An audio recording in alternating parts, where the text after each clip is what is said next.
please stay tuned for a brief message from Jimmy Aiken. As Advent begins, StarQuest is producing more than 50 hours of shows each month, bringing faith and reason into conversations that matter. Each hour of content takes at least 10 to 15 hours to create, and much more than that on Mysterious World, given all the research and writing that I do. Our patrons make that possible. This season, we're inviting listeners to become monthly patrons at $10 or more, or to increase by $10 monthly. As a thank you, you'll receive a Mysterious World sticker signed by Dom Bettinelli and me. And right now, a generous supporter is matching all new and increased monthly gifts up to $15,000 through Epiphany, doubling your impact. Visit sqpn.com/give to become a patron today. Thank you. You're listening to episode 146 of The Catholics of Oz.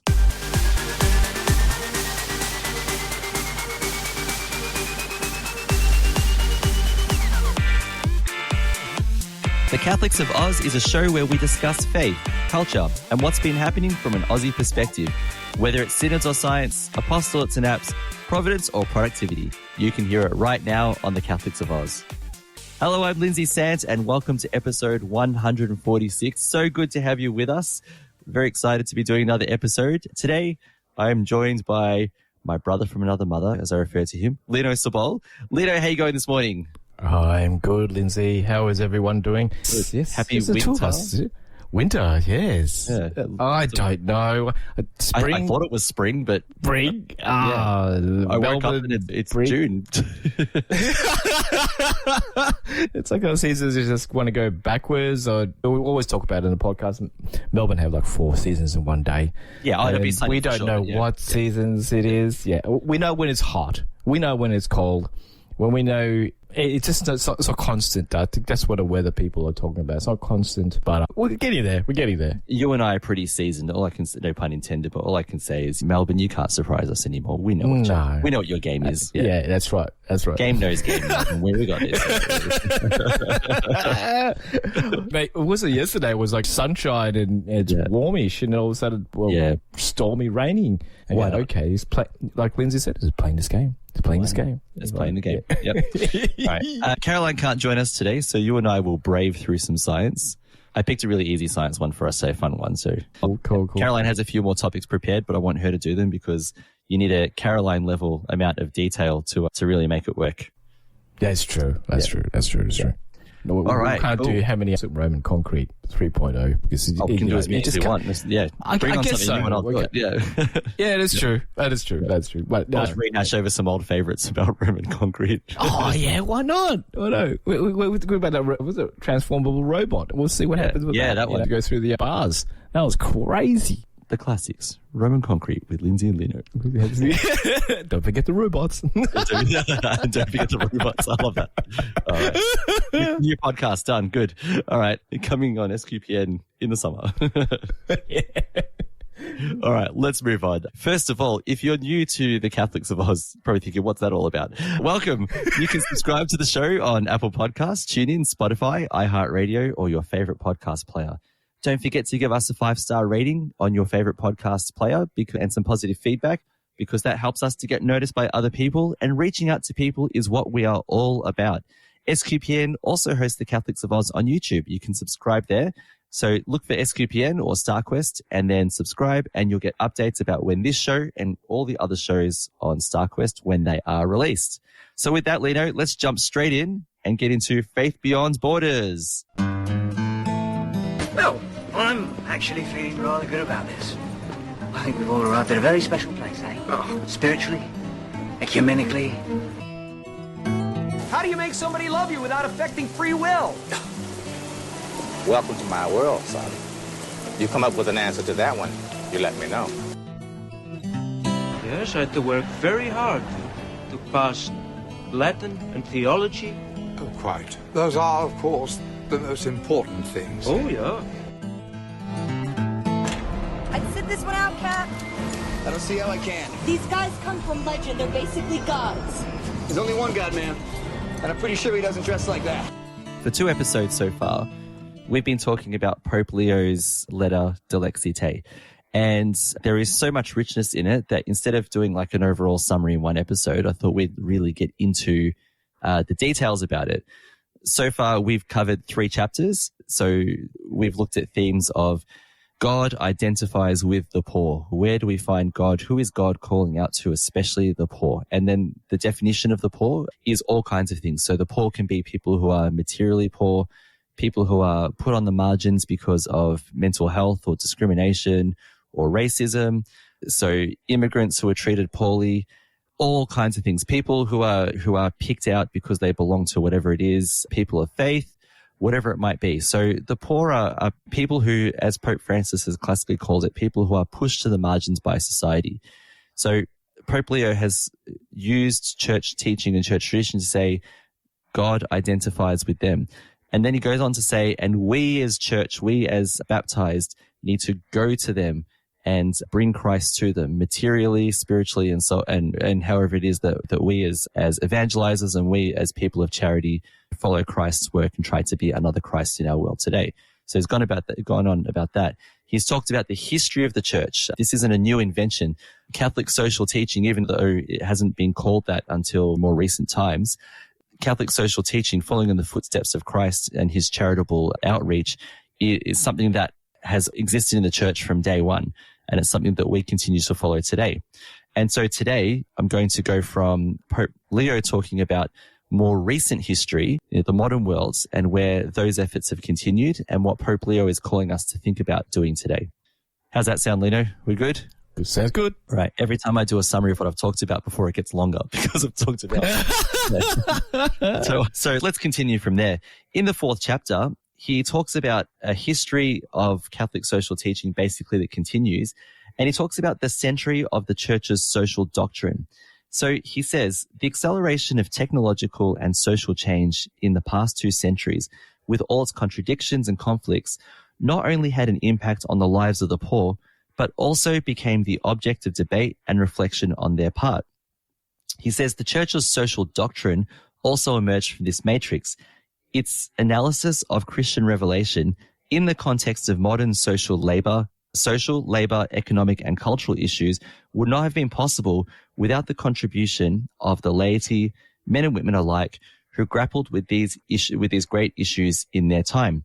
So it's about how the church in the last, say, from the 19th century or 20th century, I should say, how social doctrine really developed and emerged in a big way as society rapidly changed and developed, and as these rapid changes in technology helped people, but also hindered people, depending on the ethical approach that people took to medicine and technology and work conditions and so on. So the church has worked within this space, and we've seen movements of lay people, we've seen priests and nuns and bishops and religious and so on, all discerning how Christ is in these things and how we as Christians need to interpret these things and respond and have a social doctrine that promotes the common good of everyone.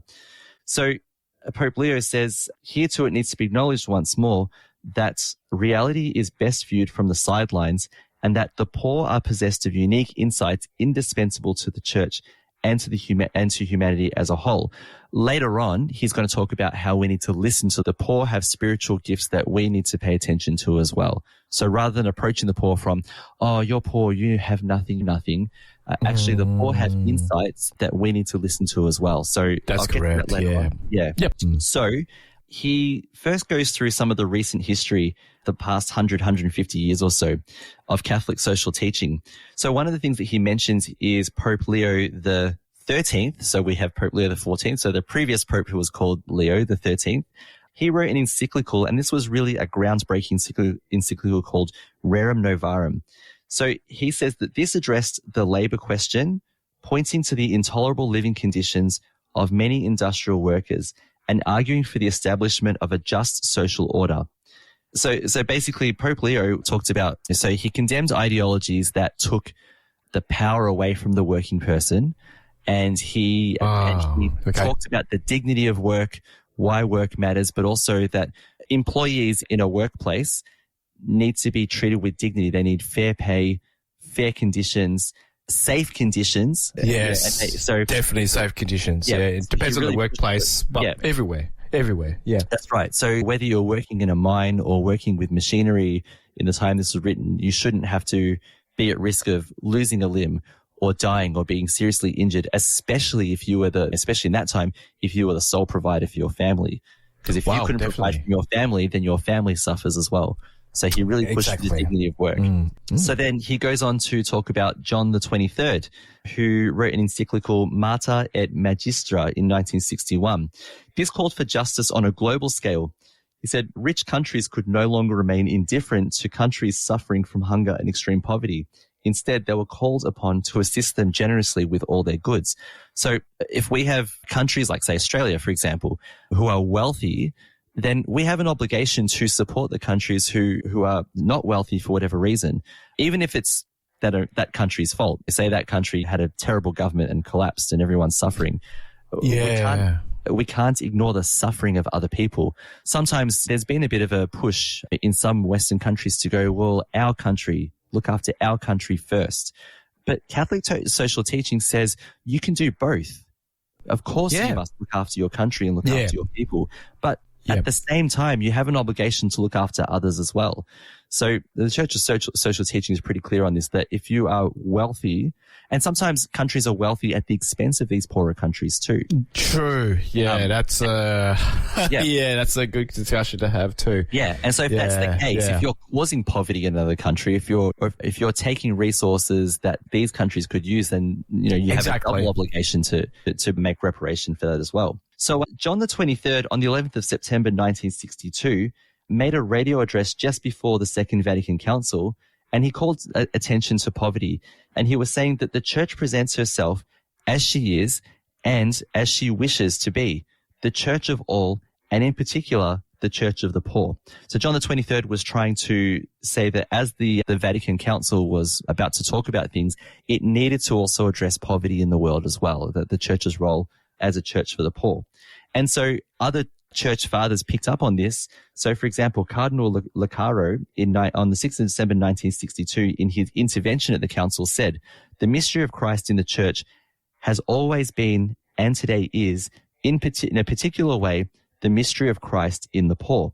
This is not simply one theme among others, but in some sense, the only theme of the council as a whole.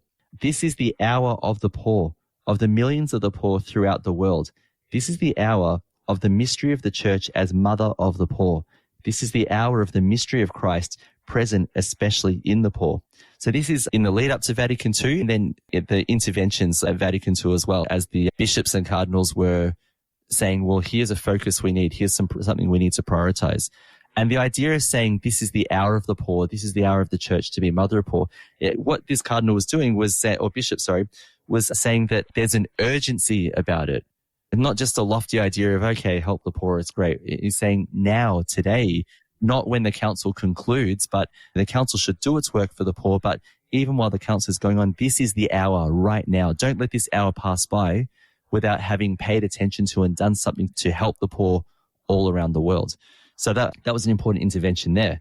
But we continue. Pope Paul VI. So Pope Paul VI, he took over as Pope after Pope John the 23rd died after the first session of the council, during the first session. So he continued the Second Vatican Council. And so he took on this concern as well. And in the second session of the Second Vatican Council, he said, attention to the poor, the needy, the afflicted, the hungry, the suffering, the imprisoned, that is. She looks to all humanity that suffers and weeps. She is part of them by evangelical right. So at the council, one of the documents, a pastoral constitution called Gaudium et Spes, built on the teaching of the church fathers. And Pope Leo says that this document forcefully reaffirms the universal destination of earthly goods and the social function of property that derives from it. It says, God destined the earth and all it contains for all people and nations, so that all created things would be shared fairly by all humankind under the guidance of justice, tempered by charity. In their use of things, people should regard and external goods they lawfully possess as not just their own, but common to others as well, in the sense that they can benefit others as well as themselves. Therefore, everyone has the right to possess a sufficient amount of the earth's good for themselves and their family. Persons in extreme necessity are entitled to take what they need from the riches of others. By its nature, private property has a social dimension that is based on the law of the common destination of earthly goods. Whenever the social aspect is forgotten, ownership can often become the object of greed and a source of serious disorder. What the document is saying, and as an extension, what the church is saying and teaching us, is that all goods need to be shared in a way that no one lives in poverty. Everyone, every human being has the right to have the goods that they need, so to be sufficiently looked after. So no one should be in extreme poverty. And there's an obligation on any of us who are wealthy to share our wealth, to make good of our wealth. So later, Pope Leo will talk about almsgiving. I'll get to that later on. But the whole point is that you can't have people who are extremely poor and people who are extremely rich, and nothing is done by those people to help their brothers and sisters. Because at the end of the day, we live in fraternity. We're all brothers and sisters under Christ. So John Paul II, later on, so moving this through this century, right? He also picked up on these themes as well and said the church's preferential relationship with the poor was consolidated, particularly from a doctrinal standpoint. So he taught in his encyclical Solicitudo Re Socialis, he taught, today, furthermore, given the worldwide dimension which the social question has assumed, this love of preference for the poor and the decisions which it inspires in us cannot but embrace the immense multitudes of the hungry, the needy, the homeless, those without medical care, and above all, those without hope of a better future. It is impossible not to take account of the existence of all of these realities.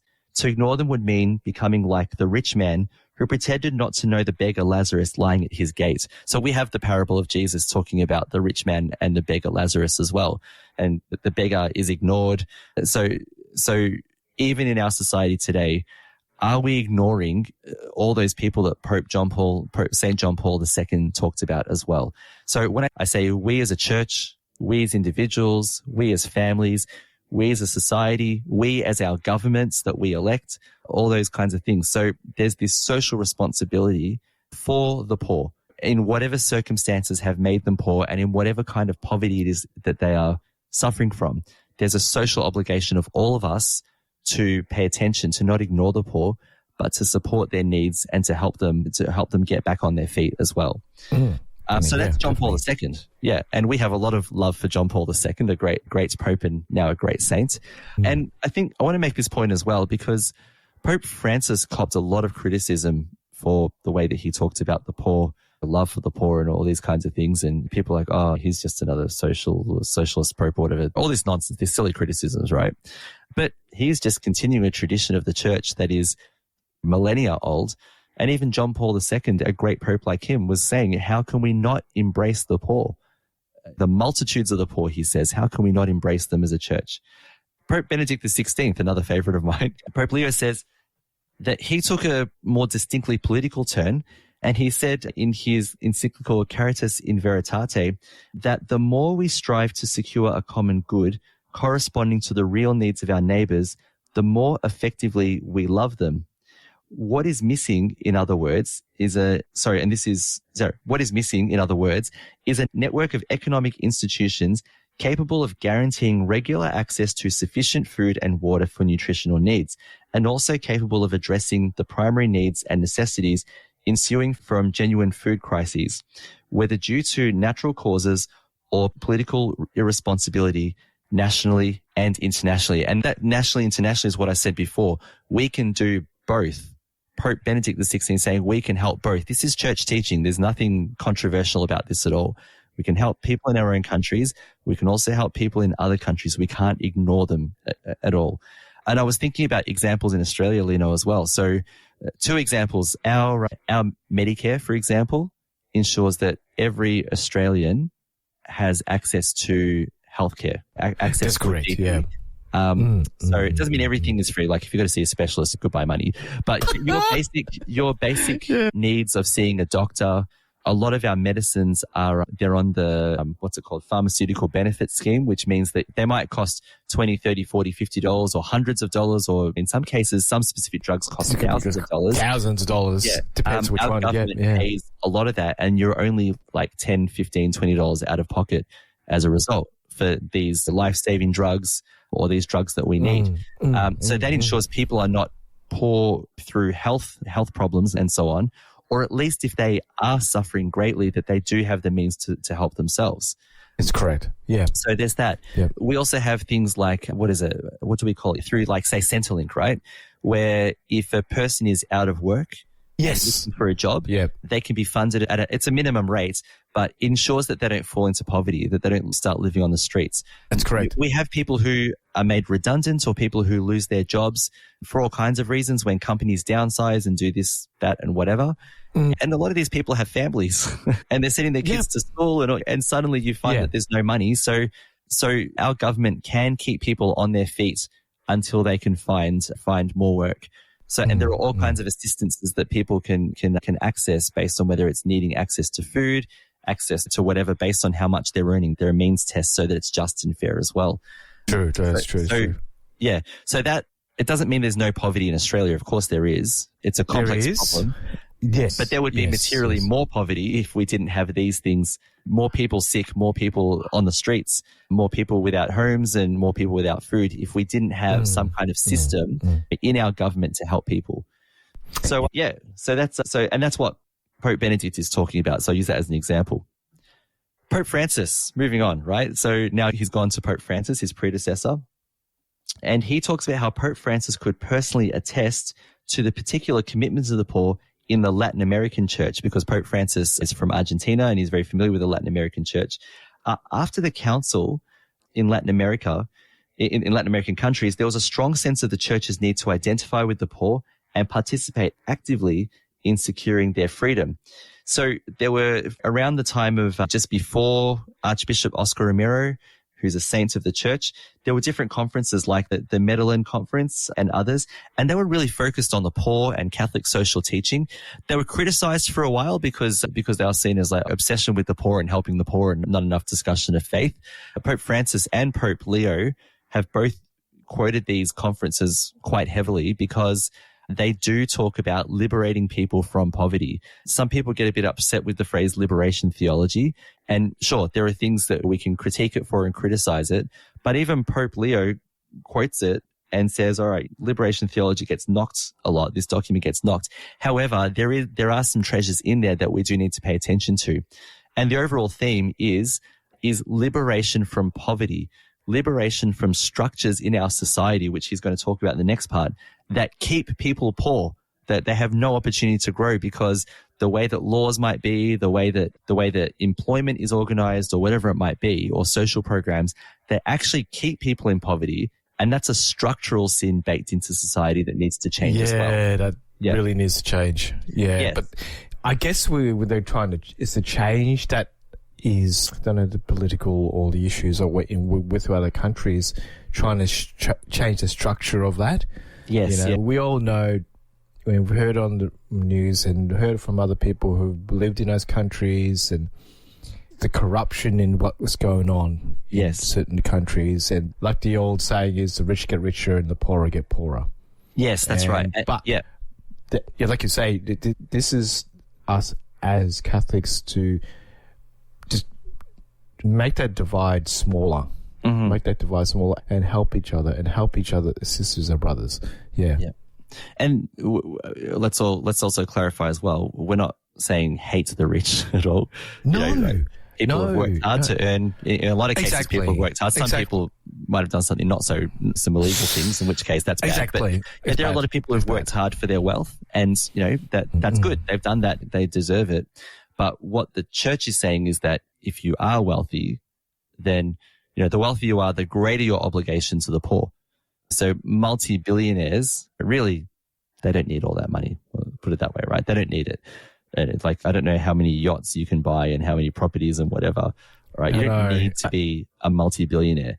Having said that, all right, keep your billion, right? Keep your billion. But can you imagine what sharing your wealth or sharing some of your wealth in a targeted way, not just giving money away, but in targeted ways to solve problems of poverty in your society and also around the world. There are enough billionaires that even their wealth could eradicate poverty around the world really today, like tomorrow, could just be done. So that's social obligation. Yeah. So talking about the Medellin conference, that something gets criticized sometimes, he said the bishop stated forcefully that the church, to be fully faithful to her vocation, must not only share the condition of the poor, but also stand at their side and work actively for their integral development. Faced with a situation of worsening poverty in Latin America, the Puebla Conference confirmed the Medellin decision in favor of a frank and prophetic option for the poor and described structures of injustice as a social sin. So it's a sin that we all participate in by not calling out things that are keeping people poor. It's not necessarily that it's your fault for doing this, but it is sin to oppress the poor. It is sin to keep people sick if that's what society has done. If it is sin to keep people on the margins, if that's what our society is doing. So we're called to be prophetic. And this is Oscar Romero, right?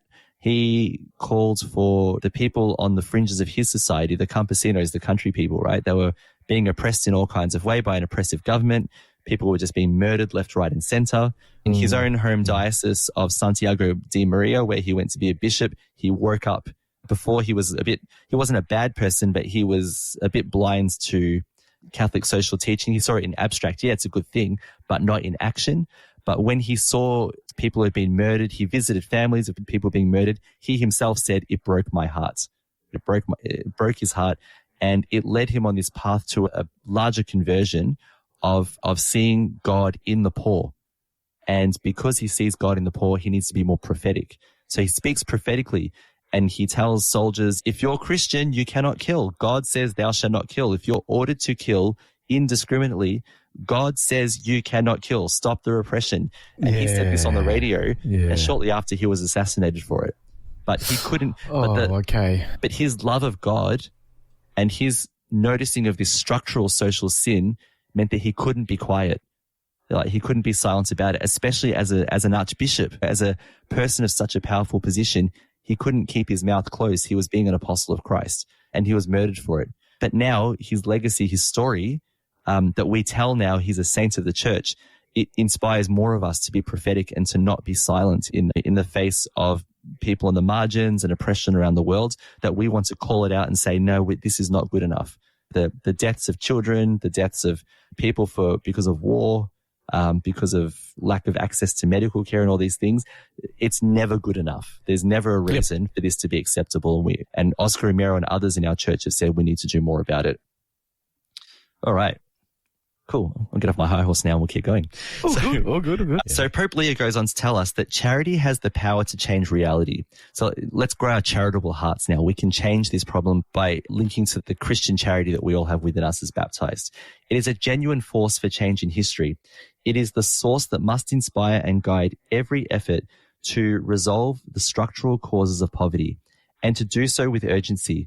It is my hope that we will see more and more politicians capable of sincere and effective dialogue aimed at healing the deepest roots and not simply the appearances of the evils in our world. For it is a matter of hearing the cry of entire peoples, the poorest peoples on earth. We must continue then to denounce the dictatorship of an economy that kills, and to recognize that while the earnings of a minority are growing exponentially, so too is the gap separating the majority from the prosperity enjoyed by those happy few. So, Lino, you said this before. He's talking about how there's a minority whose wealth is growing like crazy, but there is a majority who are not being able to live because of it. There's a gap separating. And he calls it a dictatorship of an economy that kills. So it's so when there's this structural social sin keeping people poor, he says it's akin to a dictatorship. It is. There's many countries. So reality is there are countries that still do that. I'm not going to name it because it's not my place to say which ones they are, and it's horrible to see and sad to see. And it's for us Christians and being Catholic, and it is our way of saying this should not be happening. Mm-hmm. And like you said, whenever someone speaks out and says something happens to that person. Yeah. And it's sad. It's really sad. People just don't like people speaking up. If you speak up, it's horrible. None of the prophets in the Old Testament necessarily had a decent, some of them did, but not all of them had they didn't have an easy life, I can tell you that, because they were that annoying voice saying, this isn't good enough, this isn't what God wants, you are actively working against God by being complicit, by doing nothing, and by doing nothing, you're complicit. That's a really hard thing to hear, but that they said it. Some of them were killed for it. Christ was killed for it as the prophet, not just prophet, but God, but as the prophetic voice, the voice of God. And we murdered God for it. Like, that's how serious it is. That's right. Yeah. Yeah. And so Pope Leo talks about, all right, the prophetic voices and so on, but there are also voices quite popular who try to justify that this is okay. And he says there is no shortage of theories attempting to justify the present state of affairs or to explain that economic thinking requires us to wait for invisible market forces to resolve everything. Nevertheless, the dignity of every human person must be respected today, not tomorrow. And the extreme poverty of those whom this dignity is denied should constantly weigh on our consciences. This is Pope Leo. He's not quoting anyone here. This is our Pope today saying this. And he was talking about, people try and say, the economy, we're being silly. The economy will fix this. Don't worry. Let the economy roll out. We've talked about trickle-down economics. The more businesses there are making money and so on, the more it will benefit society, the more people, more it will help everyone else. And it's like a cycle that we keep going through and nothing changes. The more people try and make this change, the more things stay the same, and actually the more they get worse. Yeah. Wow. Yeah, true. And he's repeating I'm not an economist. There's definitely a lot of podcasts and people who can talk about it. Yeah. They like to say they'll build something to give people jobs. That's absolutely okay. That is absolutely okay. It's just like sometimes I can't put my finger on it. No, people can comment and say something to us. Yeah, I'm all for creating conditions so businesses can grow, right? Because if businesses grow, people get employed. And that's the dignity of work. That's fine. The problem is, so you go. No, you go, Liz. I was going to say, the problem is that when we favor business and the economy, they don't necessarily share the profits that they make because they also have to please shareholders. So when they make profits, it's not always the case that it gets passed on to workers who have helped them become profitable. It's more that they bank it and put it away. Bank it. Exactly. And sometimes it's even that the wealth goes to the CEOs and the people at the very top. They get big bonuses, and not all employees see those bonuses as well. I don't see those bonuses. Yeah, exactly. Yep. Exactly. It always goes to the top. Yep. You can read about, as a case study, you can read about people who work at Amazon and just look at the top of the food chain of Amazon and look at the very bottom, the people actually Amazon wouldn't run without them, and look at the difficulties that they've had. Exactly. And the lack of pay rises, and some of the delivery drivers, in some cases, if they don't deliver at a certain speed, they'll lose their job and there's no way to get that job back. And they can't stop for bathroom breaks. And so they go to the bathroom while they're on the road. Wow. There are documented stories you can read about this. Yes. And so they're put under maximum pressure for minimum wage. Exactly. So there's that as well. All right. So Pope Leo talks about Dilexi Te, a beautiful encyclical that we've done an episode on, Pope Francis' last encyclical. And he says that Pope Francis reminds us that social sin consolidates a structure of sin within society and is frequently part of a dominant mindset that considers normal and reasonable. So what happens is structural and social sin, we simply think, okay, this is just how society is. It's normal. Don't worry about it. And he says it just normalizes what is merely selfishness and indifference. It then becomes normal to ignore the poor and live as if they do not exist. So Pope Francis called this out as a problem. Pope Leo goes on to say, as it is, the current model with its emphasis on success and self-reliance does not appear to favor an investment in efforts to help the slow, the weak, or the less talented to find opportunities in life. The same questions keep coming back to us.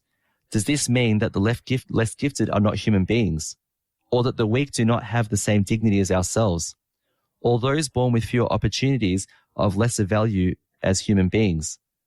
Should they limit themselves to merely surviving? The worth of our societies and our future depends on the answers we give to these questions.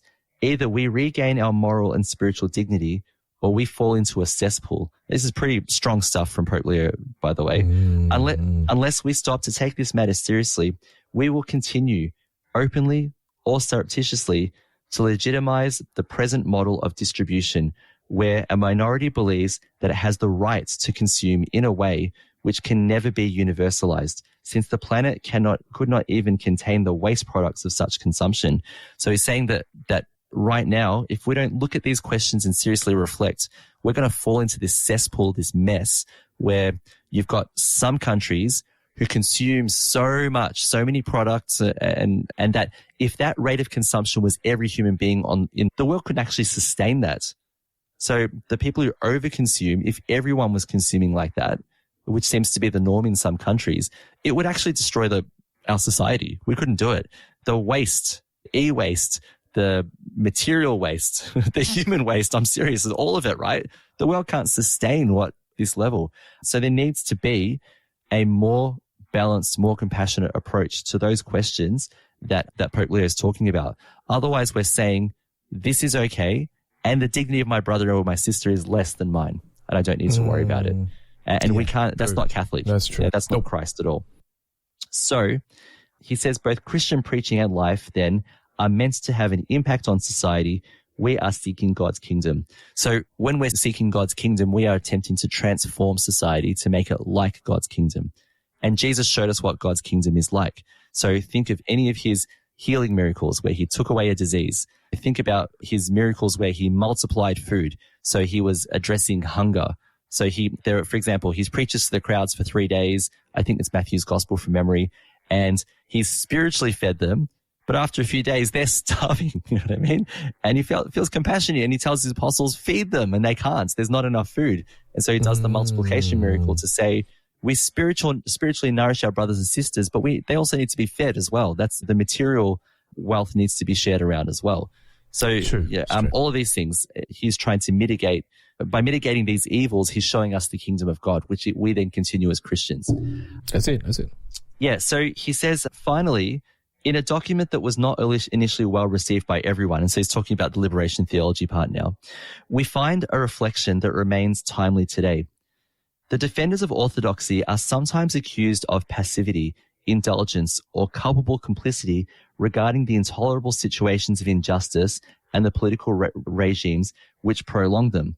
So what this document is saying here is that there are some in our faith who are more concerned with being orthodox in our faith. That is, about following the rules of morality, following the practices of our church, the rituals, the sacraments, and so on.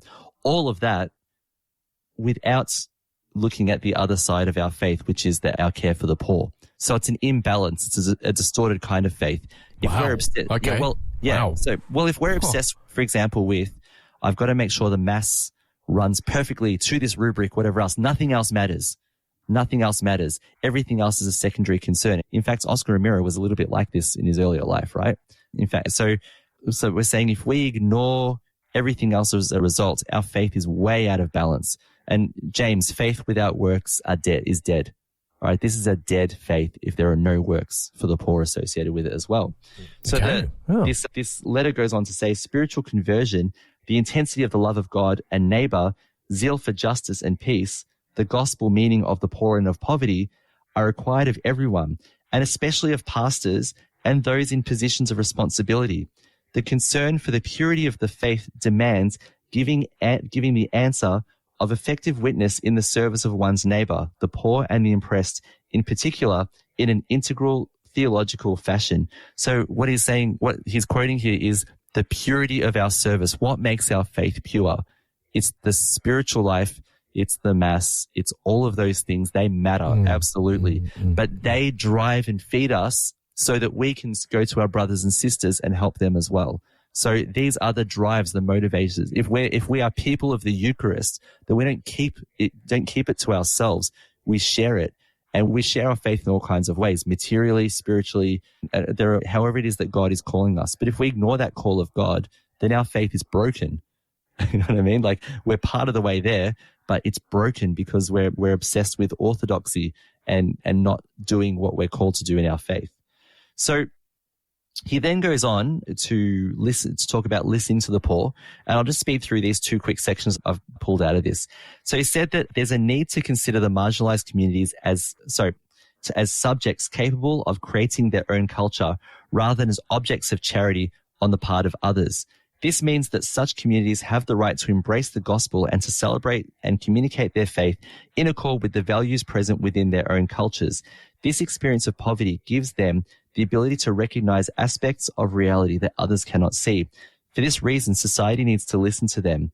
This holds true for the church. So all I can say to you on this is, if you've ever done a soup van, if you ever have been with poor people, poor migrants, poor whatever it is, you will learn a lot from them. That's correct. Yeah. I remember one person saying at a place that we were at once, he said, I'm a university educated man. I know a lot about my faith. After I spoke to this person, I realized I knew nothing about my faith. I learned more about my faith than what I learned from when I was taught my faith and from my university and so on. It is so true. If we just listen, it actually completes and complements our faith as well. So this entails appreciating the poor in their goodness, in their experience of life, in their culture, and their ways of living their faith. Only based on this real and sincere closeness can we properly accommodate the poor on their path of liberation. For this reason, I express my heartfelt gratitude to all those who have chosen to live among the poor, not merely to pay them an occasional visit, but to live with them as they do. Such a decision should be deemed one of the highest forms of evangelical life. In light of this, it is evident that all of us must let ourselves be evangelized by the poor and acknowledge the mysterious wisdom which God wishes to share with us through them. Growing up in precarious circumstances, learning to survive in the most adverse conditions, trusting in God with the assurance that no one else takes them seriously, and helping one another in the darkest moments, the poor have learned many things that they keep hidden in their hearts. Those of us who have not had similar experiences of living this way certainly have much to gain from the source of wisdom that is the experience of the poor. Only by relating our complaints to their sufferings and privations can we experience the reproof that can challenge us to simplify our lives. So through the poor, we can learn to live simpler lives, to not be so complex, to not be so obsessed with stuff. Yeah. And there's a great wisdom in the poor that he's talking about there. So that's true. The last chapter 5, I'm actually going to go through this a lot quicker than I thought to, just because of time. But this one is about the continuing challenge of poverty. So I'm going to go through just the very first thing that he says, and then I'm going to talk briefly about what he says about almsgiving. So very briefly, he says, I've chosen to recall the age-old story of the church's care for the poor and with the poor in order to make clear that it has always been a central part of her life. Indeed, caring for the poor is part of the church's great tradition, a beacon, as it were, of evangelical light to illumine the hearts and guide the decisions of Christians in every age. That is why we must feel bound to invite everyone to share in the light and the life born of recognizing Christ in the faces of the suffering and those in need. Love for the poor is an essential element of the history of God's dealings with us. It rises up from the heart of the church as a constant appeal to the hearts of the faithful, both individually and in our communities. As the body of Christ, the church experiences the lives of the poor as her very flesh, for theirs is a privileged place within the pilgrim people of God. Consequently, love for the poor, whatever the form of their poverty may take, is the evangelical hallmark of a church faithful to the heart of God. Indeed, one of the priorities of every movement of renewal within the church has always been a preferential concern for the poor. In this sense, her work with the poor differs in its inspiration and method from the work carried out by any other humanitarian organization. The church, he's saying, has a distinct identification with the poor because God has an identification with the poor. And we have a distinct way of helping that no other institution has. And therefore, we should live that out as our calling. In fact, if you don't read this document, people who are listening, just read chapter 103, which I just read, and meditate on that. And I think that will inspire us all to live our faith a bit better. He goes on to talk about the Good Samaritan. He says, it is important for us to realize that the story of the Good Samaritan remains timely even today. If I encounter a person sleeping outdoors on a cold night, I can view him or her as an annoyance, an idler, an obstacle in my path, a troubling sight, a problem for politicians to sort out, or even a piece of refuse cluttering a public space. Or I can respond with faith and charity and see in this person a human being with a dignity identical to my own, a creature infinitely loved by the Father, an image of God, a brother or sister redeemed by Jesus Christ. That is what it is to be Christian. Can holiness somehow be understood apart from this lively recognition of the dignity of each human being? What did the Good Samaritan do? So he's saying that holiness is helping the poor, is living out our faith. That the aspect of holiness, the extra aspect of holiness is our prayer, our mass attendance, our scripture meditation, and so on. And it's the action we do because of that makes us holy, that makes what we do holy as well, that brings holiness into the world. So these questions become all the more urgent in the light of a serious flaw present in our life, in our societies, but also in our Christian communities. The many forms of indifference we see all around us are, in fact, signs of an approach to life that is spreading in various and subtle ways. What is more caught up as we are with our own needs, the sight of a person who is suffering disturbs us. It makes us uneasy, since we have no time to waste on other people's problems. These are symptoms of an unhealthy society, a society that seeks prosperity but turns its back on the suffering. May we not sink to such depths. Let us look to the example of the Good Samaritan. The final words of the gospel parable, "Go and do likewise," represent a mandate that every Christian must daily take to heart. So Jesus told that parable, and then he said, "Go and do likewise." Go and do the same. So that's a command from God. So, almsgiving. Let's just get to this last little bit. So he says the following about almsgiving, and I'm actually skipping quite a lot for time. He says, almsgiving at least offers us a chance to halt before the poor, to look into their eyes, to touch them, and to share something of ourselves within them. In any event, almsgiving, however modest, brings a touch of duty into a society, otherwise marked by the frenetic pursuit of personal gain. In the words of the book of Proverbs, those who are generous are blessed, for they share their bread with the poor.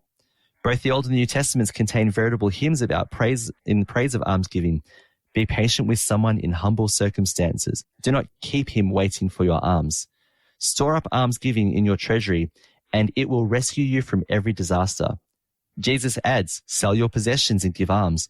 Make purses for yourselves that do not wear out, an unfailing treasure in heaven where no thief comes and no moth destroys. So Pope Leo, and this is just the last two parts here, he says, let's do some almsgiving as actions of love and mercy for the poor and as concrete actions.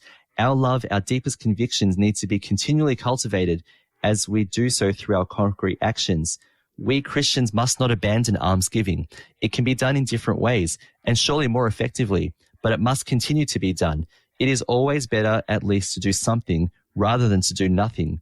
Almsgiving will touch and soften our hardened hearts. It will not solve the problem of world poverty, yet it must still be carried out with intelligence, diligence, and social responsibility. For our part, we need to give alms as a way of reaching out and touching the suffering flesh of the poor. And then to conclude, Pope Leo says in the last two chapters, Christian love breaks down every barrier, brings close those who are distant, unites strangers, and reconciles enemies. It spans chasms that are humanly impossible to bridge and penetrates to the most hidden crevices of society. By its very nature, Christian love is prophetic. It works miracles and knows no limits. It makes what was apparently impossible happen. Love is above all a way of looking at life and a way of living it.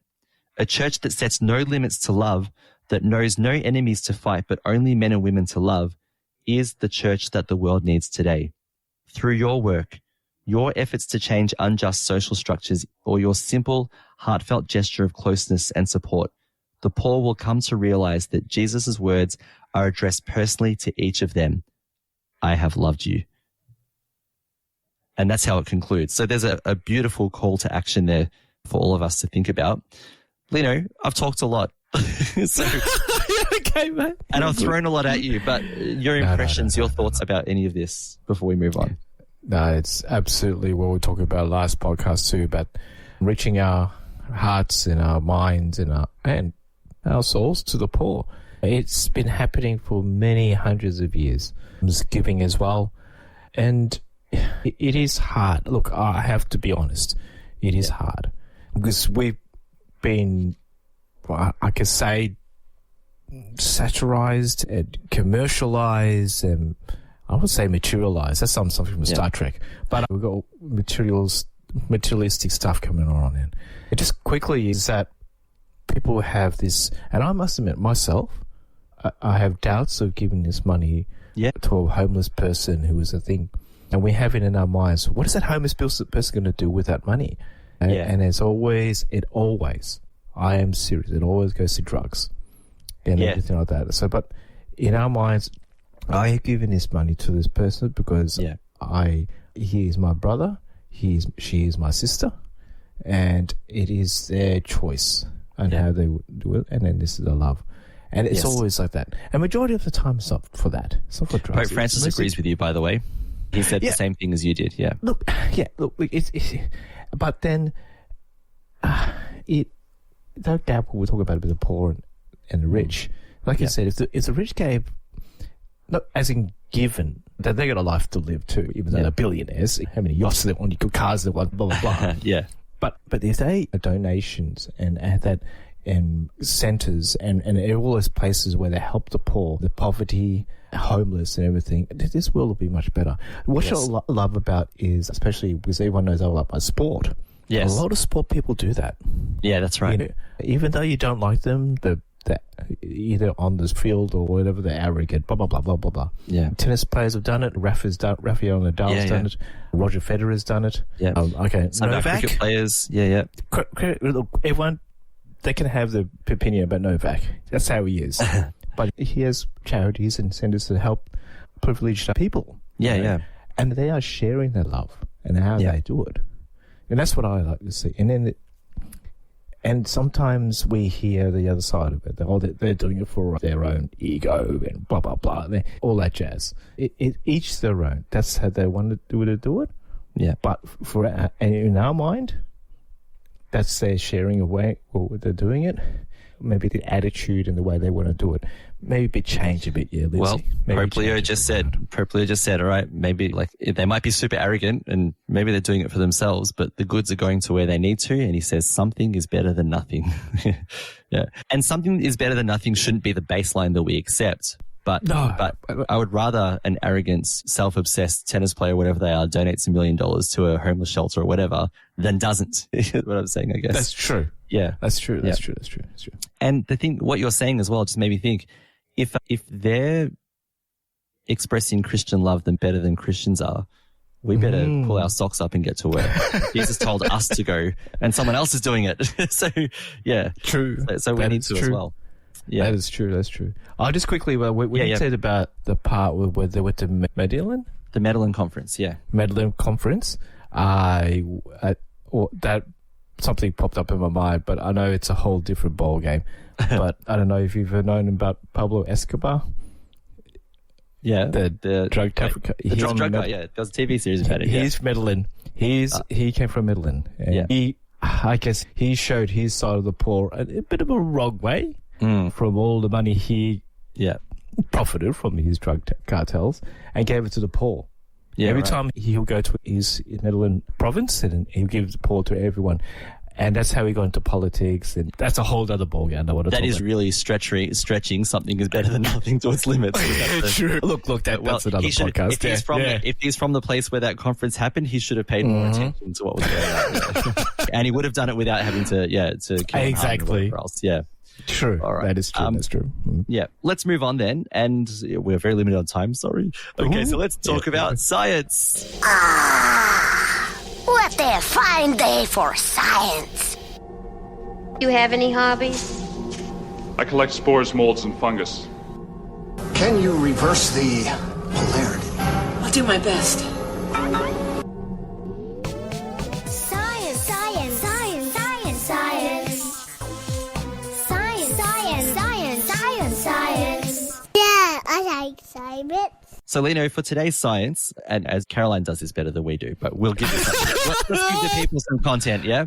Episodes. Okay. We were with Dom, and we did an episode on brewing coffee and, what the science behind brewing that perfect cup like a barista does. So today, as a follow-up, I just found this as Lino sips his coffee.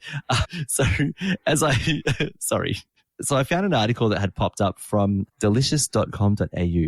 And the headline is, drinking 4 cups of coffee daily can lead to a long life and a healthy liver. So I'm going to go through that today. I want to just start by saying this is not a science website. I want to say that. So this is like a foodie website, and they've obviously read or pulled a few different references and put it together. And they're trying to make the case that coffee has all these benefits.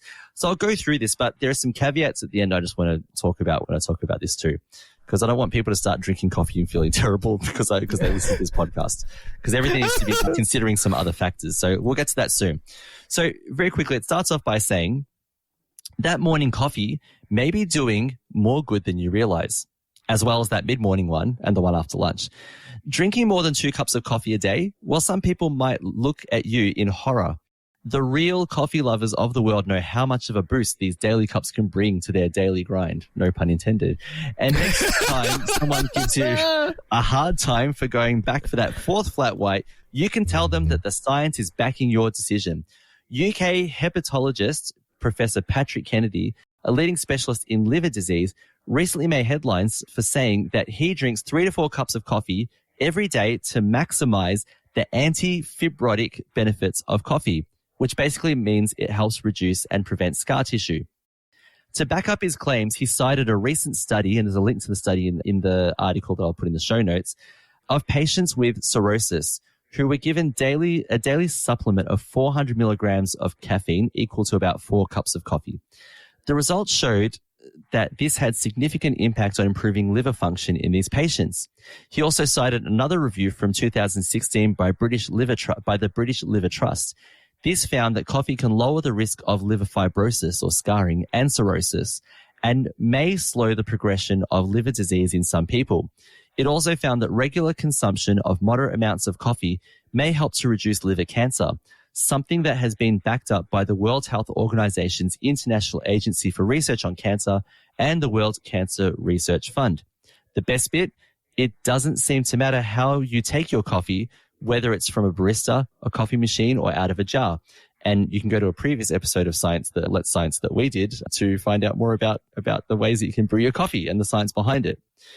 It also goes on to say that it's not just about coffee's anti-fibrotic effects. Coffee is also rich in a range of antioxidants and other compounds that can reduce inflammation and may help protect against cell damage. With all this combined, it can help contribute towards a healthier, long-living you. In 2017, a Spanish study found that drinking lots of coffee every day can extend your lifespan by a significant amount. The researchers found that participants who consumed at least 4 cups of coffee per day had a 64% lower risk of all-cause mortality than those who never or almost never consumed coffee. This effect was particularly noted in participants aged 45 years or older. As a 44-year-old, Lino, that gives me hope. As a 47, that makes me hope. There you go. It gives you hope as well. Yeah, there you go. Yeah, that's right. Yeah. So I've got a head start. You're on track. That's good. Head researcher, Dr. Adela Navarro, a cardiologist at Hospital de Navarra, Spain, noted, our findings suggest that drinking 4 cups of coffee each day can be part of a healthy diet in healthy people.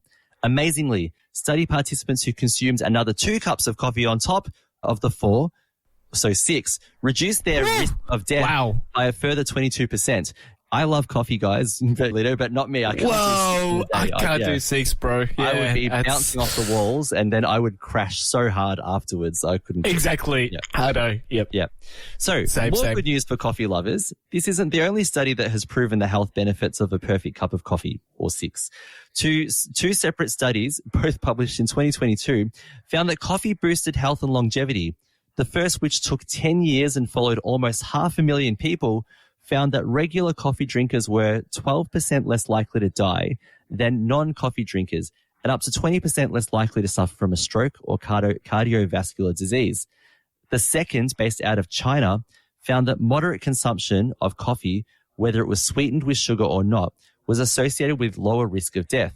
More recently, research published in the European Heart Journal revealed that when you drink your coffee also matters. It found that people who drink coffee in the morning have a lower risk of dying from heart disease and lower overall risk of dying than people who drank it all day long. So prepare to meet tomorrow with an added spring in your step as you enjoy your morning brew, and then the added knowledge that it's doing you a whole world of good. Lino, what are your thoughts on what I just read?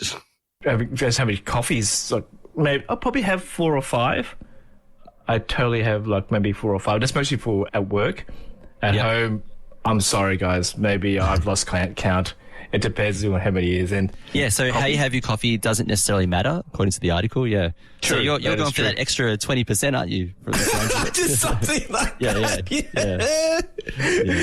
The older you get, more coffee you consume. I must admit, I think we talked about it was like depends on how the coffee is. You do tend to know the difference, the taste, the flavor, and the volume. The difference between.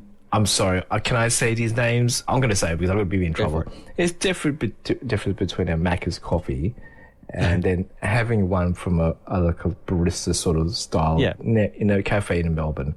It's all about how they do it. Just how it is. How it is. And like you said, like coffee machines, oh my goodness me. Some people will spend like thousands and thousands of dollars on coffee machines. I understand that. Because it matters, Lino. Because it matters. Exactly, and it does taste so different, and just the way it's done. Look, each their own. How you want to make your coffee. Look, I think we'll remember having an international roast. I'm sorry, I had to say it. But apparently that's still good for you anyway. Yeah. Well, it is. Yeah. It is. It is. Even though the caffeine and the It's true. I want to just talk about some caveats to this article as well. So it's good that they quoted a lot of science papers and scientists and so on. So there's some legitimacy to what they're saying. I consulted our good old friend ChatGPT just to get some further clarification. And there's not a lot here, right? So it agrees that there is a lower cause of mortality from its search of the internet as well. So 3 to 4 cups a day, reduced risk of death. So it confirms that as well. And this holds for both caffeinated and decaf. So there you go. True. That is true. So that is true. There you are. They both have the antioxidants and bioactive compounds. And it's not just the caffeine. It's the other compounds as well.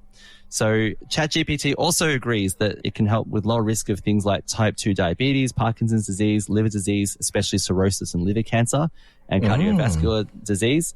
It reckons it disagrees with the article. It says that 3 to 4 cups is the sweet spot. So you still get a benefit, but it starts to decline. It's not so it won't be like you have 6 cups, you get exactly the same benefit. You just get a little extra benefit.